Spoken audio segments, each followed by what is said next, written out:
First change to my Cub had to be tires. The original ones were just horribly slick, and even if you're watching this because you're just interested in buying your own Cub for just riding around like a normal person, I would still budget in for some brand new tires right off the bat when buying it. So after my last adventure kind of forced my hand into doing some long overdue tire maintenance, I now have a fresh tire on the rear, and both front and back tire have brand new inner tubes in them as well. I've also did some things with the chain. I got a brand new Pro Taper chain, and the only solvent I could find to take off the factory lubricant, so that way I could put on this Renaissance wax, which is this great metal protectant, and actually can do many other protective things that my buddy Edmonds introduced me to. And even though the wax is great at protecting things, the wax isn't really a lubricant.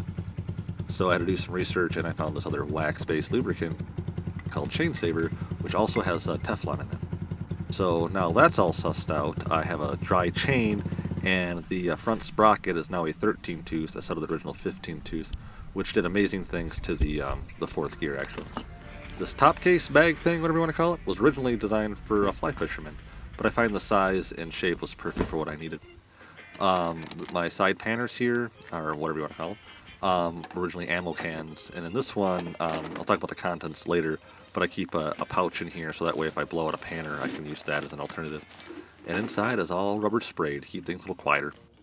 On the other side, which is more odds and ends I'll talk about later, but for the most part it's just this power pack thing, so that way I can keep all my batteries and phones and things all charged up. And I can keep that charged up by a flip of a switch underneath the seat here.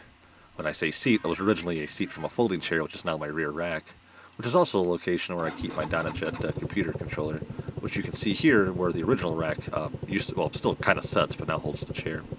Now I'm kind of removing, in preparation for painting, what some would call like tank bags, but actually my tank's underneath my seat. So here I guess I would just call them like center console bags. Which is great, actually. I love these things. This one that I'm messing with here right now is my tool bag, and the other one that's now kind of sitting in the sun is kind of like my drink holder, kind of odds and ends and whatnot, so I have pens for when I have to sign checks at the ATM or whatever. They've been working out great. I highly recommend using these military-style pouches. They're pretty easy to work with.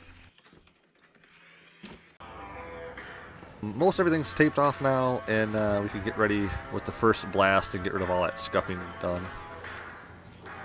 And after the other taping's done, to give it more texture, and I take this trash out, we'll spray it again. Now it's time to remove all the tape I so diligently put all over the place. And actually I still found a couple of pieces of tape to this day that I've been removing. But before I get to the big reveal, I'm going to talk about some other odds and ends and whatnot that I've either removed completely or have just been replaced with something better. Pretty much everything in the front, fork assembly, mud guard and everything, I tried different ways, that's why I don't see the back anymore, to make it work where it could still work as a mud guard but give me more clearance underneath, and it just didn't work. So I scrapped all that and just made this kind of mud guard slash rack out of once was kind of like this ramp threshold thing that I just cut in half and made it like this U-channel.